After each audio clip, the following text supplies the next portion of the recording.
Amém? Estamos muito felizes de estar aqui. Quero te convidar a ficar à vontade, podem se assentar, quem estiver em pé pode se assentar. Nós iremos fazer a exposição da palavra do Senhor. E conforme nós havíamos conversado na semana passada, nós vimos um pouco sobre a justificação pela fé, e a gente descobriu que não são nossas obras que nos salvam, não é obedecer à lei, não é ser obediente aos 10 mandamentos, não é guardar sábado, não é isso que vai nos salvar, mas sim a fé no Senhor Jesus é que efetivamente nos salva, amém? Essa é a nossa fé, é isso que nós acreditamos. Mas hoje eu quero levar vocês em Tiago, capítulo 2, no versículo 14. Tiago, capítulo 2, versículo 14.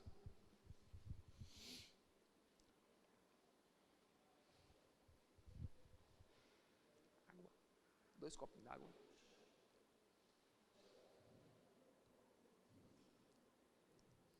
Tiago 2, 14. Todos encontraram? Amém? Meus irmãos, a gente entende que a justificação, ela é somente pela fé. Essa é a doutrina básica do Evangelho, é a justificação pela fé. Só que Tiago aqui, ele vem confrontar a igreja de uma forma diferente. Tiago aqui, já para mim, o primeiro título que aparece é: a fé sem obras é morta. E aqui a gente pode achar que a Bíblia está se contradizendo, mas na verdade ela não está. Obrigado, Vaz. Valeu. Só para vocês terem ideia, um dos reformadores da igreja, não sei se você conhece, um tal de Martinho Lutero, todos conhecem aqui, Martinho Lutero, já ouviram falar pelo menos? Todo mundo? Martinho Lutero foi um homem que foi confrontado diretamente por essa realidade da salvação pela fé. Ele era um monge católico, e esse homem, ele, como eu e como você, pessoas comuns, ele era um monge católico que se dedicava, se punia por não obedecer à lei do Senhor, os mandamentos, e ele achava que a condenação dele estava diretamente ligada em não obedecer os mandamentos do Senhor. Até que um dia ele teve contato com a carta de Romanos, onde Paulo diz aos romanos que a justificação é pela fé e não por obras. E ele lê Efésios também e ele descobre que a salvação não vem de vós, é dom de Deus, é dado de graça para que ninguém se glorie. E esse homem, esse Martinho Lutero, ele se torna um reformador protestante, A nossa religião hoje, o protestantismo, a igreja evangélica, ela é raiz disso, ela faz parte disso, Ela faz parte da reforma protestante. Então hoje o que nós entendemos como igreja, como doutrina, foi um dia plantada lá atrás por um homem conhecido como Martinho Lutero. E só para vocês terem ideia, a título de curiosidade, Martinho Lutero, quando traduziu a Bíblia do grego lá para o alemão, a primeira vez que ele fez isso, ele tirou o livro de Tiago, a epístola de Tiago, do cânon bíblico, justamente por causa dessa passagem, porque ele tinha acabado de ter um contato direto com a justificação pela fé, e ele chega com Tiago falando aqui: a fé sem obras é morta, ou seja, se você não agir, você não é salvo. E aí Martinho Lutero entra num conflito quanto a isso, só que posteriormente, alguns anos mais tarde, ele mais maduro na fé, mais conhecedor da palavra do Senhor, ele, novamente na sua tradução, ele inclui Tiago dentro do cânon bíblico, que é a Bíblia que vocês têm hoje em mãos aí. Então, só para título de curiosidade, E Tiago aqui, ele é um homem que escreve, ele não era o discípulo Tiago de Jesus, esse aqui era o irmão de Jesus, amém? O discípulo Tiago, ele foi morto antes disso, foi martirizado, e aqui a gente tem o irmão de Jesus falando a essas pessoas. Então aqui é o irmão do próprio Senhor Jesus, o irmão mais novo de Jesus falando. Só essa contextualização para a gente poder entrar no texto, eu quero te convidar a acompanhar a leitura comigo, no versículo 14. O título está aqui: a fé sem obras é morta.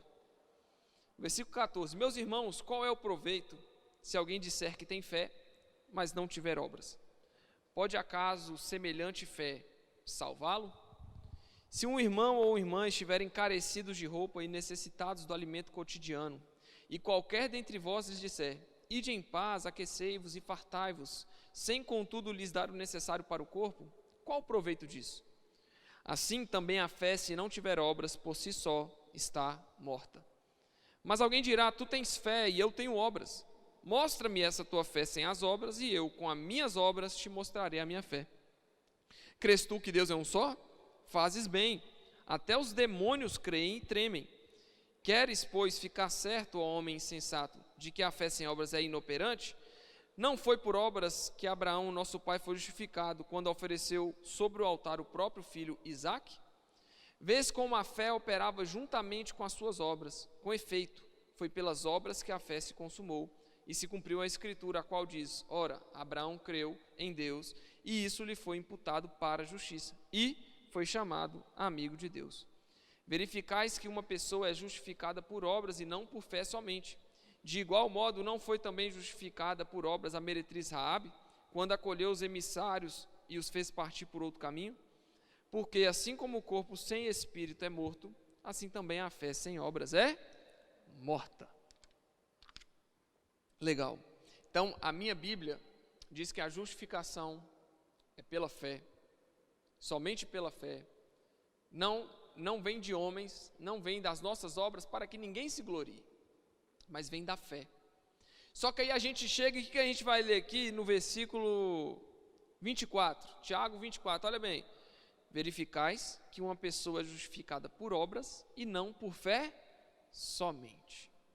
Nós iremos entrar no texto, mas eu quero te convidar a fechar os seus olhos para a gente poder orar um momento, pedir ao Senhor Jesus para que nos dê o discernimento acerca dessa palavra e que Ele possa também ministrar ao nosso coração a verdade.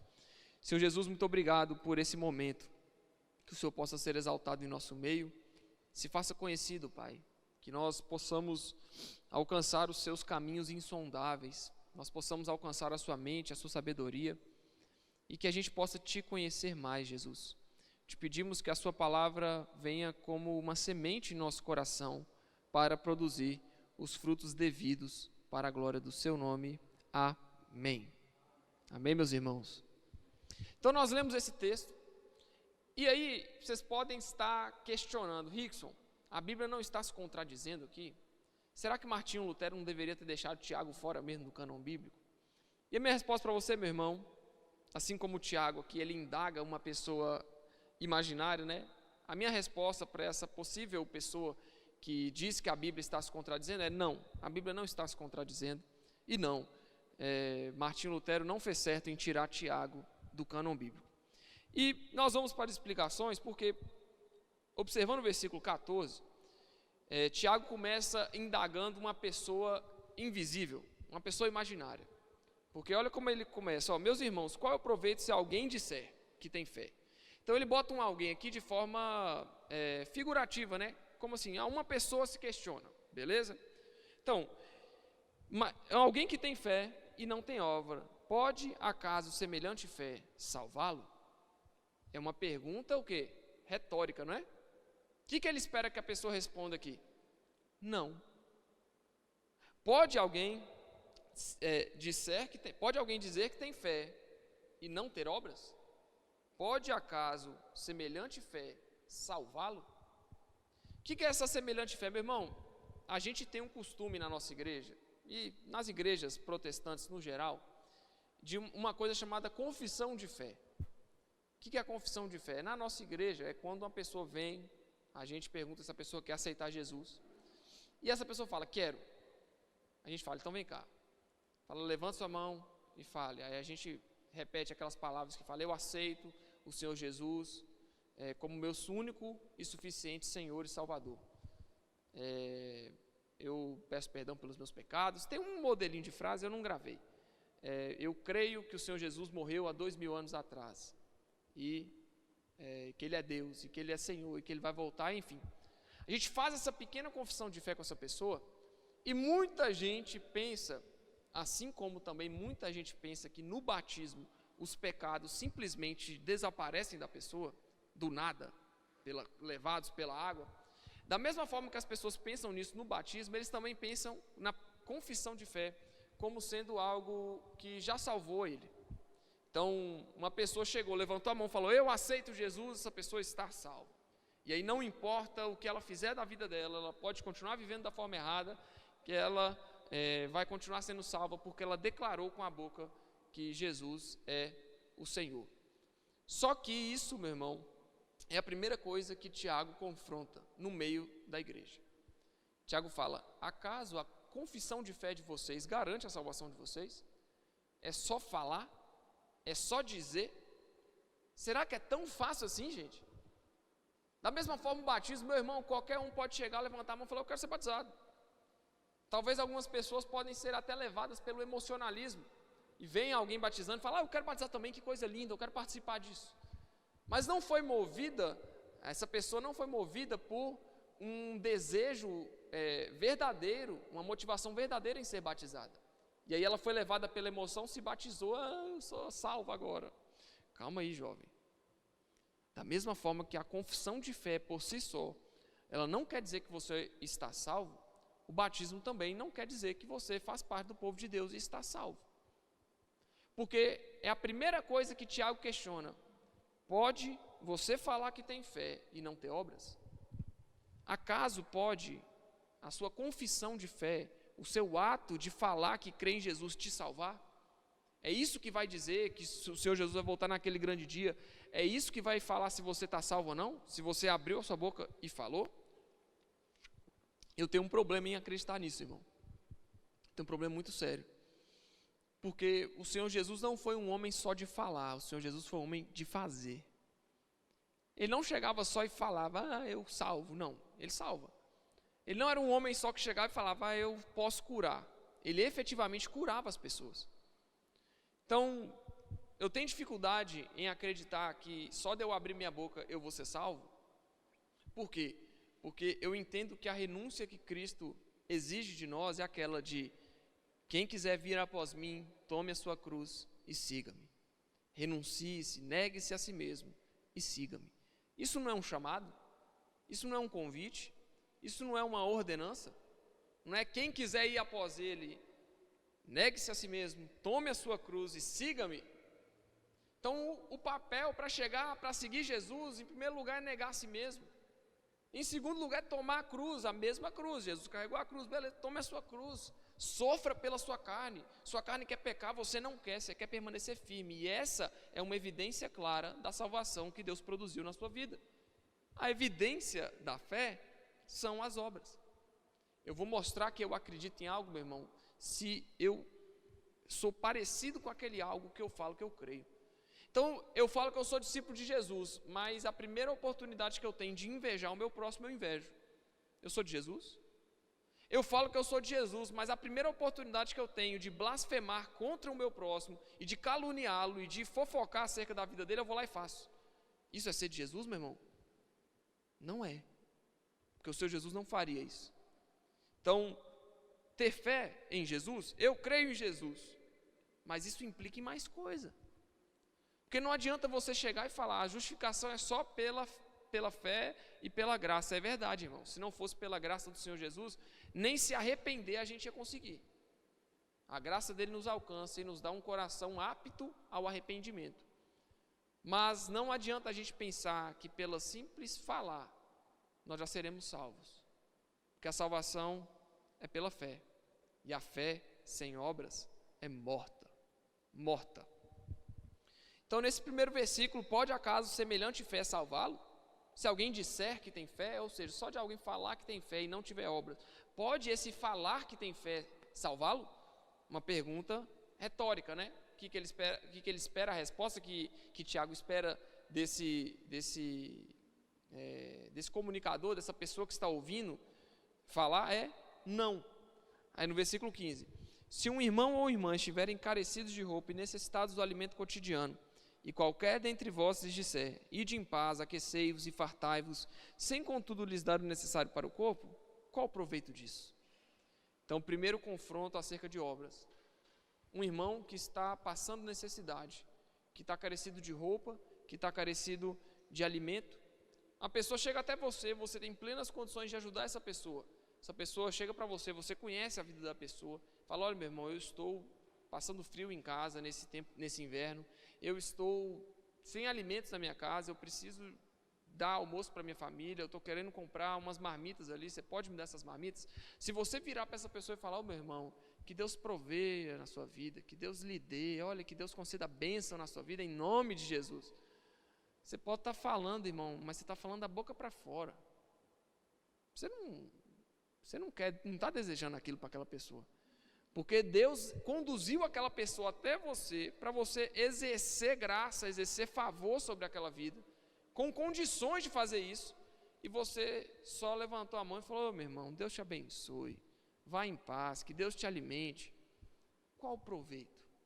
Nenhum. Então, em primeiro lugar, de quem é a responsabilidade de alimentar o faminto, de dar roupas àqueles que sentem frio? É nossa, é sua. Agora, a gente entra na problemática porque, hoje em dia, nós temos muitas pessoas que pervertem o uso do alimento que é dado, né, e também das roupas que são dadas. Um título de exemplo eu posso usar. Certa vez, a loja nossa lá, a gente ficou sabendo por uma pessoa que tinha um casal que estava saindo, estava passando por um processo de recuperação de drogas, né? Estava num período muito difícil da vida deles, mas eles estavam se recuperando, né? Chegou a certo ponto a pessoa falar que fumava não sei quantas pedras de crack por dia e que estava dando glória a Deus, graças a Deus, estava fumando só uma pedra de crack por dia. Olha para você ver o nível. E aí a gente fez uma compra de um gás para essa família, esse casal. Nós entregamos esse gás. Eu fui lá, num bairro aqui na cidade, entreguei esse gás lá junto com o pessoal, né, a gente da família. E passaram-se cerca de 30, 35 dias, esse pessoal voltou para comprar outro gás. E aí o rapaz ligou para a gente da loja de gás e perguntou se era o rapaz que ia pagar ou se a gente ia pagar. E aí eu e meu pai chegamos num consenso, compramos o segundo gás e o gás foi entregue lá para o pessoal. Só que, meu irmão, passaram-se mais 5 dias e essas pessoas vieram novamente pedindo outro gás. E a gente achou estranho, porque geralmente um gás dura o quê? 30, 40 dias? Um uso constante. E aí 5 dias depois o gás, milagrosamente, desapareceu. O gás que tinha dentro do botijão, mas na verdade não era isso. Provavelmente, meu irmão, aquele instrumento que a gente usou para abençoar a vida da pessoa foi usado para trocar possivelmente em droga. É isso que a gente vê hoje. Cestas básicas, quando as pessoas compram cestas básicas e dão para alguns moradores de rua, certamente estão contribuindo para que aquela pessoa continue fumando, continue exercendo o uso de drogas. E aqui eu não quero que você não dê nada para aquela pessoa. Mas se aquela pessoa está com fome, meu irmão, compre uma marmita e dê para ela. Dê comida, dê alimento. Porque alimento não tem como trocar e a pessoa vai precisar do alimento. Então, é válido, ok? Algumas pessoas perverteram o uso dessas bênçãos que nós podemos abençoar essas pessoas para trocar em droga. Eu nunca imaginei que o ser humano fosse chegar num ponto de trocar alimentos por substâncias ilícitas. Mas, infelizmente, chegamos e requer essa atenção, inclusive da igreja. Por quê? A gente pode pensar: eu não vou dar nada para ninguém porque essas pessoas trocam tudo droga. Não, meu irmão. Dê o alimento. O alimento eles não trocam. O alimento eles se alimentam, porque precisam. Amém? Então, qual o proveito de uma pessoa que você vê que está numa situação de rua, que está numa situação difícil, chegar para você te pedindo um alimento, te pedindo comida, e você falar: ô, meu irmão, Deus te abençoe? Nenhum. Compre uma marmita, se você tiver condições, tiver tempo para ir lá, compre uma marmita e entregue na mão dessa pessoa. Abençoe essa pessoa com o alimento. Porque é essa instrução que nós estamos recebendo da própria palavra de Deus aqui. Se um irmão ou irmão tiver carecido de roupa e necessidade de alimento, e qualquer entre vós lhe disser: ide em paz, aquecei-vos e fartai-vos, sem contudo lhes dar o necessário para o corpo, qual o proveito disso? Então, eu estou falando coisas positivas? Estou. Aquecei-vos. Ô, meu irmão, que Deus te alimente, que Deus te dê paz, vá em paz, sem dar o que a pessoa realmente precisa. Eu não estou demonstrando minha fé verdadeiramente. A minha demonstração de fé ela está obstruída por falta de atitude. Então, essa é a segunda fala de Tiago. Ele vai questionar isso, que não tem proveito algum você falar que tem fé se você não ajuda o necessitado, se você não ajuda quem precisa, se você não dá recursos financeiros abençoando a vida daquela pessoa que tem necessidade. Nesse caso aqui foi de roupa e de alimento. No versículo 17, assim também a fé, se não tiver obras, por si só está morta. Então, meu irmão, a gente chega num ponto aqui de bastante confronto para mim e para você.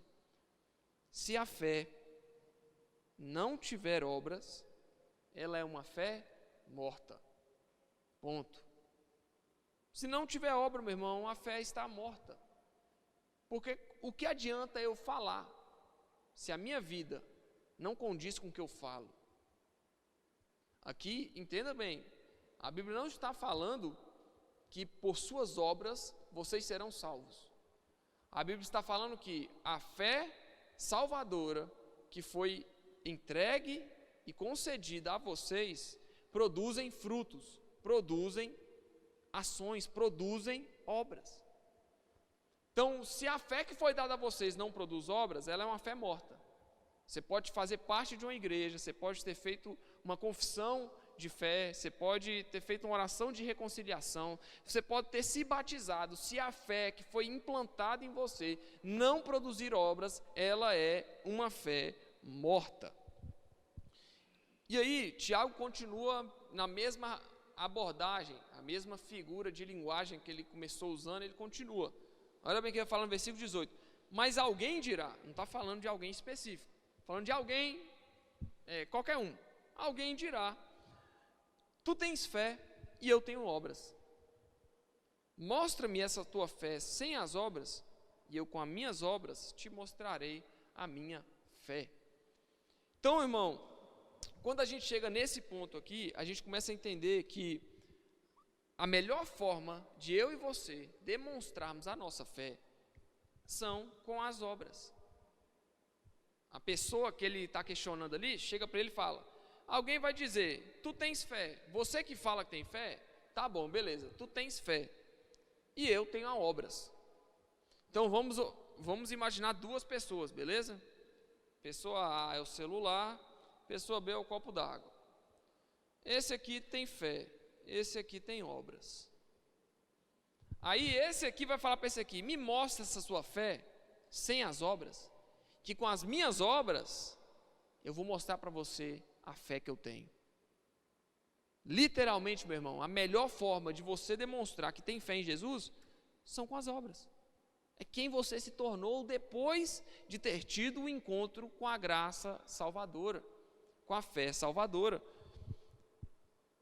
19, crês tu que Deus é um só? Então está questionando o quê? A fé, a declaração de fé dessa pessoa. A pessoa fala o quê? Eu tenho fé, eu creio em Deus, eu vou na igreja, eu sou batizado, eu levantei minha mão, eu oro 20 horas por dia, eu faço isso, eu faço aquilo, eu tenho fé. Aí a pessoa chega e fala, beleza, mas me mostra a sua fé sem as suas obras, que com as minhas obras eu vou te mostrar a minha fé. E aí, você crê que Deus é um só? Você que diz que é crente, você que diz que tem fé, você crê que Deus é um só? Literalmente, ele vai falar assim, fazes bem, até os demônios creem e tremem. Eu imagino que ele usou de um pouquinho de sarcasmo aqui. Literalmente, se a gente pode trocar o fazes bem, do versículo 19, pode trocar por grandes coisas. Crê que Deus é um só? Grandes coisas. Até os demônios creem e tremem. Ou seja, os demônios não só creem que Deus é um só, os demônios tremem diante da presença de Deus. Quando a gente vai ver os episódios de encontros de endemoniados, naquelas legiões de demônios que estavam no corpo de algumas pessoas lá no passado, quando eles se encontravam com Jesus, eles iam ao encontro de Jesus e falavam, que tens nós contigo, Jesus, Filho do Deus Altíssimo? Veio nos atormentar antes da hora. Bem sabemos que tu és o Santo, o Filho de Deus. Jesus fala, quem está aí? A legião, sai dele. Senhor, podemos ir para aqueles porcos? pode. Aí os porcos vão lá e se jogam no abismo. Os demônios creem em Jesus. E não só creem, como tremem diante da presença de Jesus. E a gente recebe um baita de um confronto aqui. Porque Tiago está falando, você crê que Deus é um só? Fazes bem. Até os demônios também creem e tremem. Então não basta só crer, ele começa agora a juntar duas coisas: crer e ter temor e obedecer a Deus. A fé gera obediência, e a obediência vai no temor. Só tem obediência porque tem fé e tem temor. E você só obedece a Deus porque Deus verdadeiramente conduziu seu coração a obedecê-lo, a partir da fé que você carrega. Então, no versículo 20, ele vai seguir falando: queres, pois, ficar certo, ó homem sensato, de que a fé sem obras é inoperante? Então, ele vai começar agora a trazer uma reflexão do passado. Ele não vai falar mais agora das ações que podem ser concluídas hoje e demonstrar que existe fé. Ele vai falar: queres, pois, ó homem sensato, ó homem que não está pensando certo, de que a fé sem obras é inoperante? Não foi por obras que Abraão, nosso pai, foi justificado, quando ofereceu sobre o altar o próprio filho Isaque? Então, Abraão foi o que, irmão? O que a gente aprendeu? Que Abraão foi o pai do quê? Pai do quê? Pai da fé, não é? O que a Bíblia fala? Que Abraão creu e isso lhe foi imputado para justiça. Qual palavra que Deus lança sobre Abraão para que ele creia? A descendência sua será como as estrelas do céu, como a areia do mar. Em ti eu farei benditas todas as nações da terra. Abraão creu nessa palavra. E isso lhe foi imputado para a justiça. Então, a primeira coisa, Abraão, ele é antes de Moisés. Mas Abraão creu na palavra de Deus e obedeceu a Deus. Ele peregrinou pela terra de Canaã, que é a terra que Deus daria aos seus filhos no futuro, junto de Josué. E não foi por obras que Abraão, nosso pai, foi justificado quando ofereceu sobre o altar o próprio filho Isaque. Então, qual que foi a representação da fé de Abraão? Foi quando Deus virou para ele e falou: vou te dar um filho. Abraão creu. Senhor, eu sou velho, avançado em idade, minha esposa também. Deus: não, vou te dar um filho. Se cumpriu a promessa, Deus deu um filho a Abraão. Aí o que Deus fala com Abraão? Abraão, agora sacrifica o seu filho para mim. O que Abraão fez? Pegou o menino, pegou dois servos dele lá, e eles foram juntos até o Monte Moriá para sacrificar o menino. E quando chega lá que ele vai ferir o menino, aparece um anjo do Senhor e fala: não, Abraão, agora eu sei que creres em mim, agora eu sei que você crê em mim, porque não pensou em poupar nem o seu próprio filho para me obedecer. Então, qual que é a representação de fé de Abraão? É a atitude de ir lá e matar Isaque, porque Deus mandou fazer, irmão. A fé de Abraão gerou uma ação, gerou uma atitude, gerou obras. Então a Bíblia vai nos mostrar que Abraão não só foi o pai da fé, mas ele também foi o pai das obras. Ele não só foi o pai da fé que creu, mas ele demonstrou que creu, agindo da forma correta, da forma como Deus tinha orientado que ele agisse. E é dessa forma, meu irmão, que Deus prova a nossa fé. A gente crê em Deus? Sim, beleza. Mas você só crê que Deus é um só e que Ele existe? Ou você crê e treme diante da presença dEle e o obedece? Esse é o confronto dessa parte aqui da escrita de Tiago. Versículo 22. Vês como a fé operava juntamente com as suas obras. Com efeito, foi pelas obras que a fé se consumou. Então, meu irmão, olha que legal isso. Abraão não só falou que creu, ele efetivamente creu. E como que Abraão efetivamente crê? Foi pelas obras que a fé de Abraão se consumou. Você acha que é diferente de mim e de você hoje? A palavra que Abraão creu, ele creu em Jesus no futuro, que era onde seriam benditas todas as nações da terra. E nós cremos em Jesus olhando para onde? Para trás, no passado. Nós e Abraão cremos na mesma palavra de Deus, na mesma salvação que estava proposta. Mas a fé, ela só se consuma com efeito nas obras.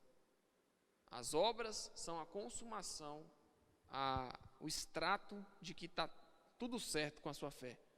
Então, se você é um crente que não tem obras, então a sua fé, irmão, está errada. Se você é um crente que é compulsivo em mentir, a sua fé está errada. Se você é um crente que é compulsivo em pecar, então a sua fé está errada. A sua fé não está em Jesus. Você está crendo como um Satanás qualquer, que é crer que Deus é um só e tremer na presença dele. Às vezes nem tremer. Às vezes o ser humano é tão ruim, meu irmão, que nem tremer na presença de Deus ele treme. Que nem tremer a ira vindoura de Deus um dia para consumir a humanidade e julgar as nações, a pessoa treme. Às vezes tem gente que a gente fala, né? Tem gente que é pior que o capeta, e tem mesmo, irmão. Tem gente que é pior que o diabo. Porque o diabo na presença de Deus treme e crê. E tem gente que só fala, Deus está lá, tá bom, vou continuar na minha vida de pecado aqui, estou nem aí. Pior que o capeta. Então, foi pelas obras que a fé se consumou. Versículo 23, e se cumpriu a escritura, a qual diz, ora, Abraão creu em Deus, e isso lhe foi imputado para a justiça. E foi chamado amigo de Deus. Por quê? Porque creu em Deus, e isso lhe foi imputado para a justiça. A crença de Abraão se consumou, a fé de Abraão se consuma na sua obra de ir matar o seu filho, porque Deus falou que era para fazer.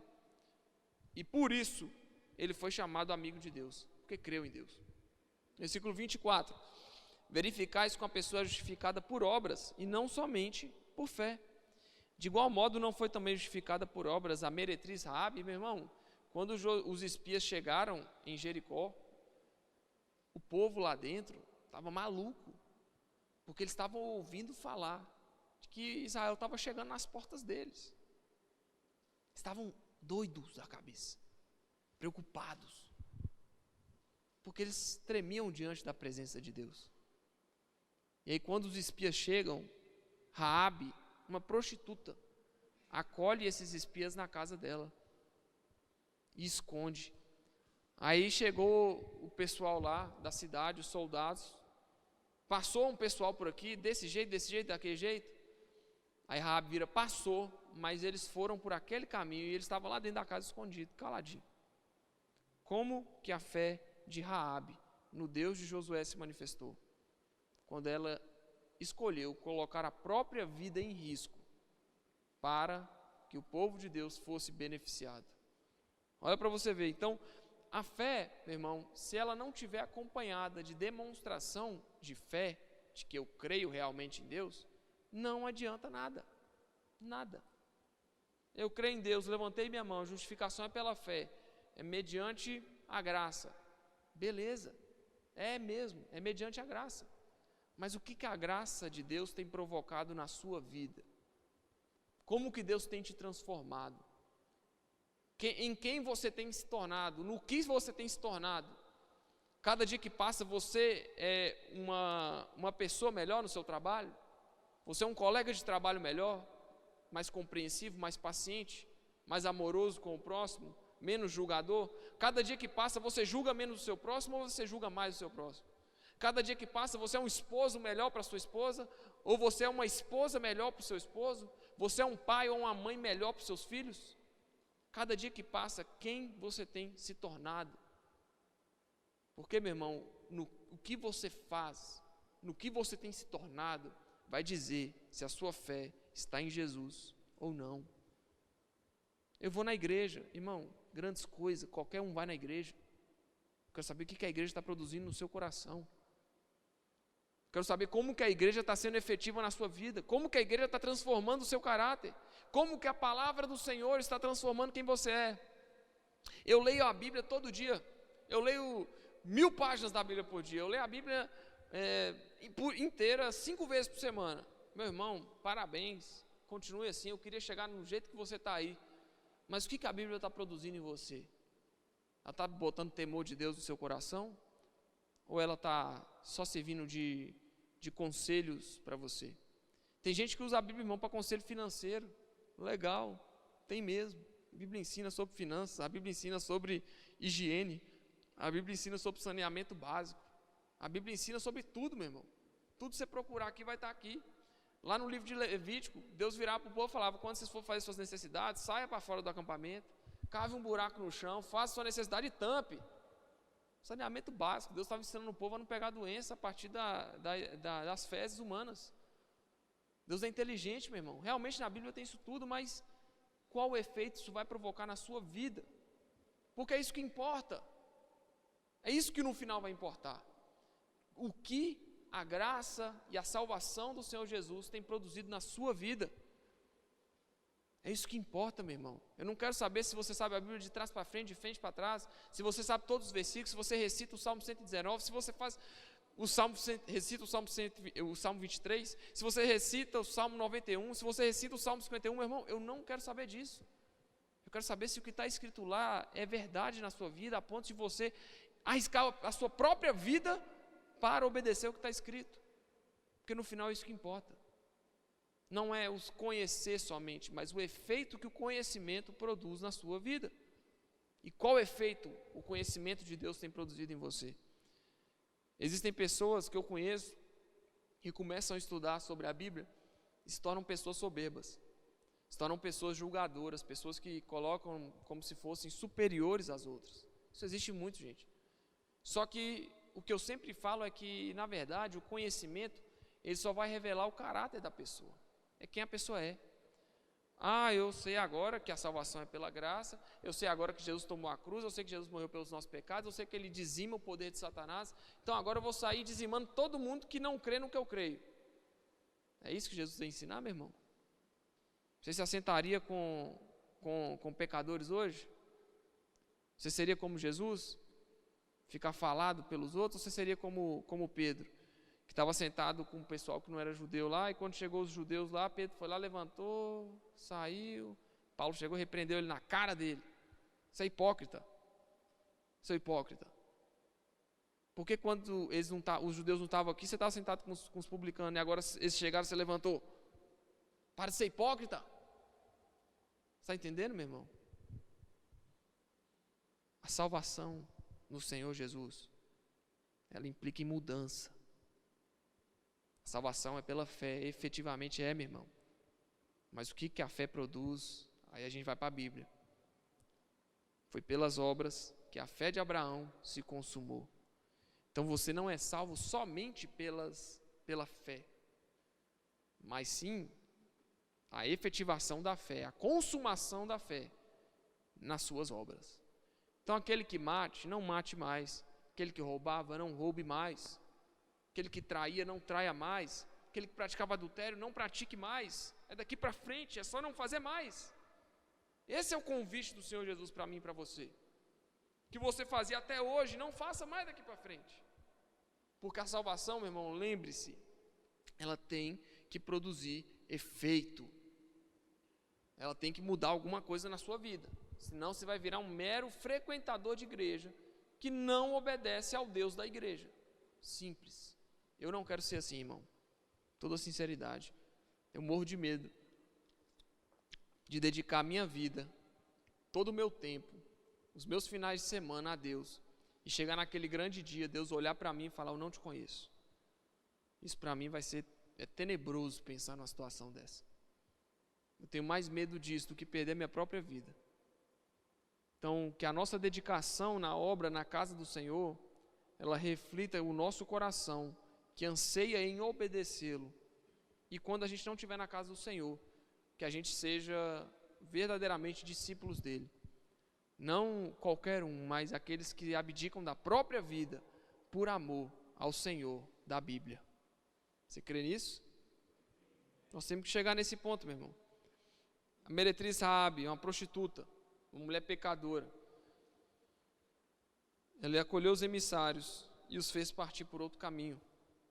Porque assim como o corpo sem espírito é morto, assim também a fé sem obras é morta. Corpo sem espírito não é nada. Que espírito ou alma, não sei do que está falando aqui, mas o corpo sem a parte imaterial, que você não vê, que você não enxerga, ele não é nada. O corpo sem o sopro de vida não é nada. Então, Tiago, para finalizar o texto, ele compara um corpo sem espírito com a fé sem obras. Alguém lembra lá do vale de ossos secos de Ezequiel? Estava um vale de ossos secos, aí o Senhor mandou o fôlego de vida e botou vida naquele lugar. O vale já tinha um nome, vale de ossos secos, meu irmão. Estava ali, não tinha nada. Quer ver outro exemplo? Adão e Eva. Quando Deus pega o homem do pó da terra e forma o homem, formou a imagem e semelhança. O que faltava? O sopro de vida. Botou o sopro de vida. O que o homem seria sem o sopro de vida do Senhor? Barro, só barro. O sopro de vida é o que dá sentido. E para a gente poder finalizar, eu não quero me alongar muito aqui,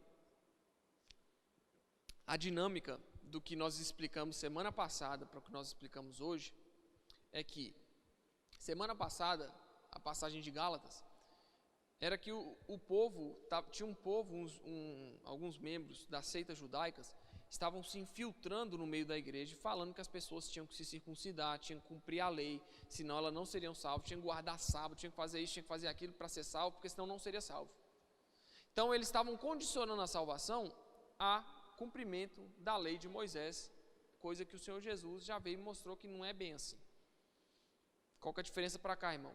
Essas obras não é somente o cumprimento dos 10 mandamentos, não está mandando você guardar sábado, você não comer carne de porco, você não fazer isso, você não fazer aquilo. Na verdade, está mandando você agir de forma correta.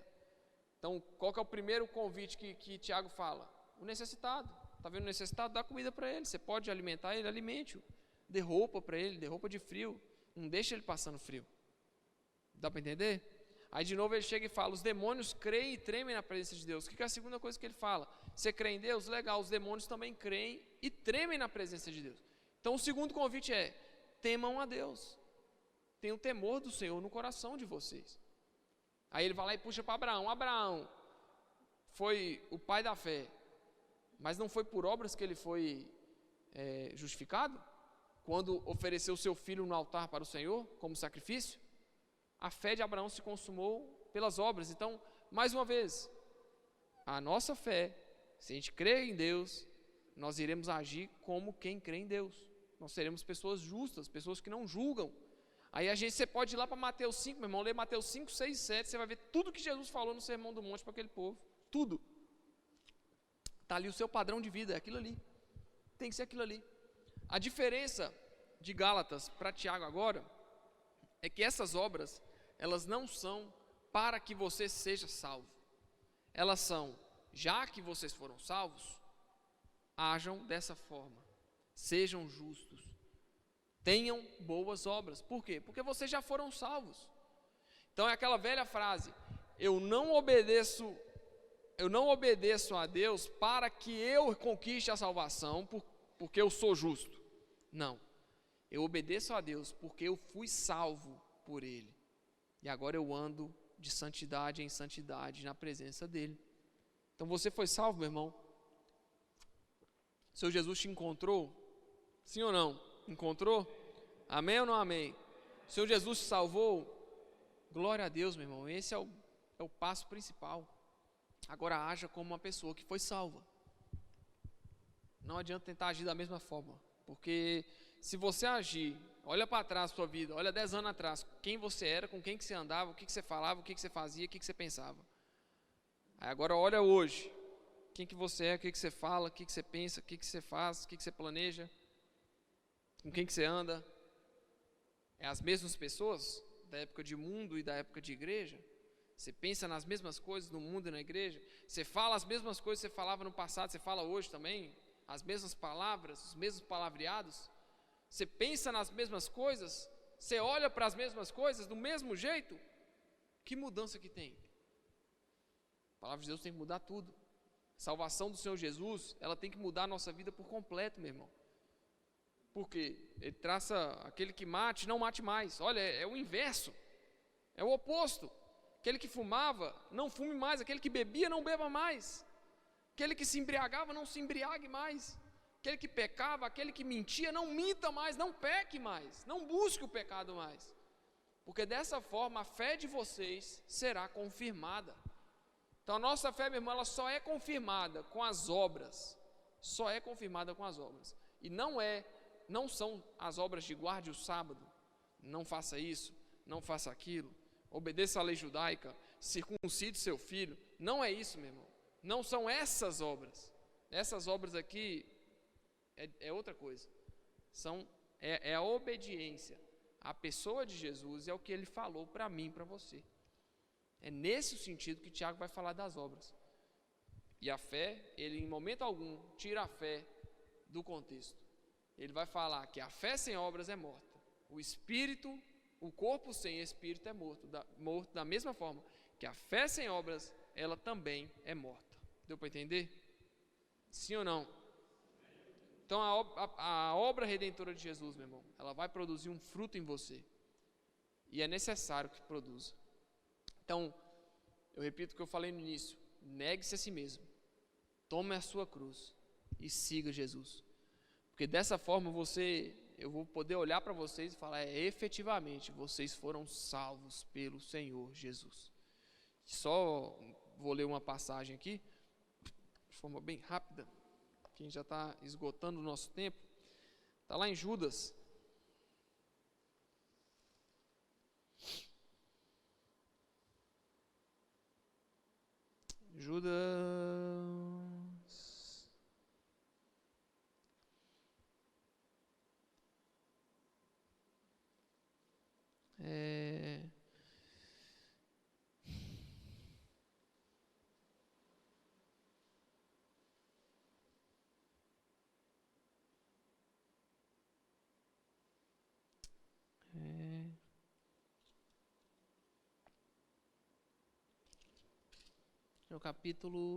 O versículo 3, se eu não me engano.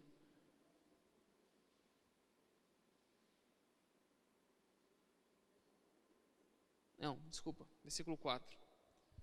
Certos indivíduos se introduziram com dissimulação, os quais desde muito foram antecipadamente pronunciados por essa condenação. Homens ímpios que transformam em libertinagem a graça do nosso Senhor Jesus e negam o nosso único, soberano e Senhor Jesus Cristo. Aí ele vai falar, quero pois lembrar-vos, embora já estejais cientes de tudo, uma vez por todas, que o Senhor, tendo libertado um povo, tirando da terra do Egito, destruiu depois os que não creram. Como que a desobediência do povo de Israel se manifestou? Como que a falta de crença, a falta de fé do povo de Israel se manifestou no deserto? Porque eles duvidaram da palavra de Deus. Eles não creram e por isso eles murmuraram. E a murmuração foi a efetiva palavra deles contra Deus, falando, Deus, eu não creio no Senhor. Eu vou murmurar aqui, o Senhor me tirou de lá, eu estava comendo carne, eu estava de boa, estava tranquilo, vivendo no Egito, agora o Senhor me tirou para morrer no deserto. Deus tirou esse povo do Egito, mas os que não creram, o que Deus fez? Destruiu-os. Deus destruiu. E ele fala que alguns indivíduos perversos também infiltraram no meio da igreja e transformaram a graça do Senhor Jesus em libertinagem. Então, meu irmão, isso não é muito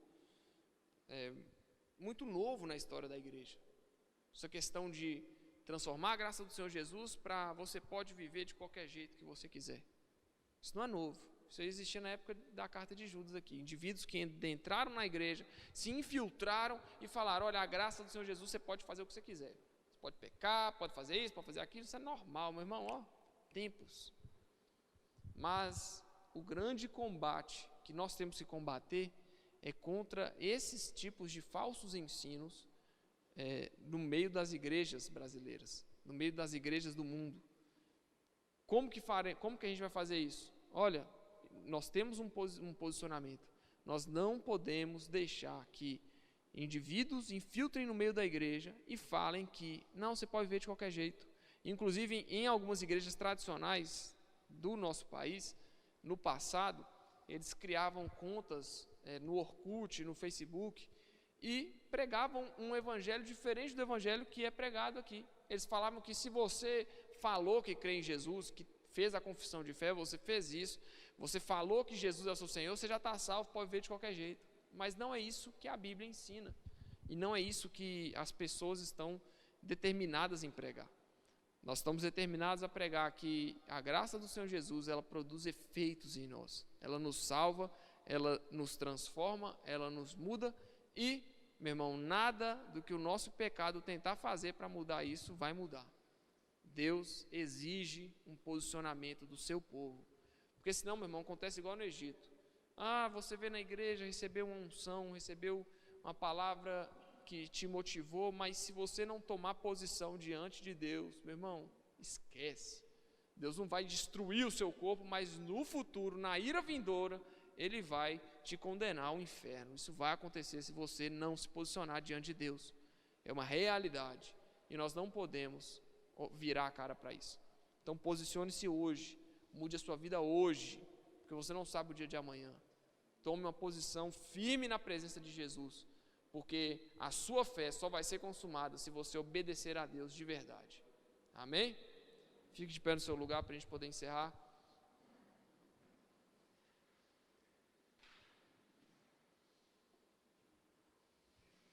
Amém? Vocês estão felizes, gente?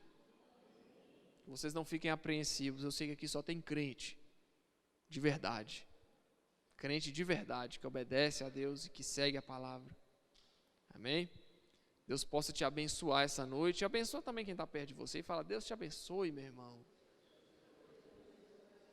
Deus te abençoe. Fala, eu estou feliz porque você veio. Estamos felizes, meu irmão. Amém? Tem visitante hoje aqui? Tem não, né? Primeira vez não, né? Então sejam bem-vindos vocês. Vocês todos. Né? A gente não precisa dar boas-vindas só para visitantes, não, meu irmão. Para os membros da casa também. Amém, meu irmão? Deus abençoe vocês. Amém? Sejam sempre bem-vindos à casa do Senhor. Vamos orar, levante suas mãos. Senhor Jesus, obrigado por essa noite, Deus, que o Senhor possa confirmar essas palavras ao nosso coração. Nós nesse momento, Pai, nós repreendemos todo o mal contra a nossa vida, toda influência maligna, toda influência do pecado, tudo aquilo que Satanás insiste em plantar em nossa cabeça, nós repreendemos agora em nome de Jesus, que nós possamos, Pai, nos posicionar diante de Ti, repreender, Pai, tudo aquilo que a nossa carne deseja, que não é bom, que não provém do Senhor. Nós pedimos a Ti, Deus, que o Senhor nos transforme em pessoas melhores, em crentes melhores, em amigos melhores. Senhor Jesus, que nós possamos ser melhores na nossa casa, Pai, com as nossas esposas, com o esposo, Pai, com os filhos, com sobrinhos, com netos, com parentes. Pai, também nos nossos ambientes de trabalho, no nosso ambiente estudantil, nos ensina a ser pessoas melhores. Que nós tratemos todos melhor, Pai, e que possa verdadeiramente brilhar a Sua luz em nós. Deus, nós clamamos a Ti que a nossa fé seja confirmada a partir daquilo que fazemos, Senhor. Nós não queremos ser dados como aqueles que usam da graça do Senhor para viver de qualquer forma. Não, Senhor Jesus, a gente crê verdadeiramente no Senhor e espera ansiosamente por Sua volta, para que então a gente possa reinar com o Senhor na glória.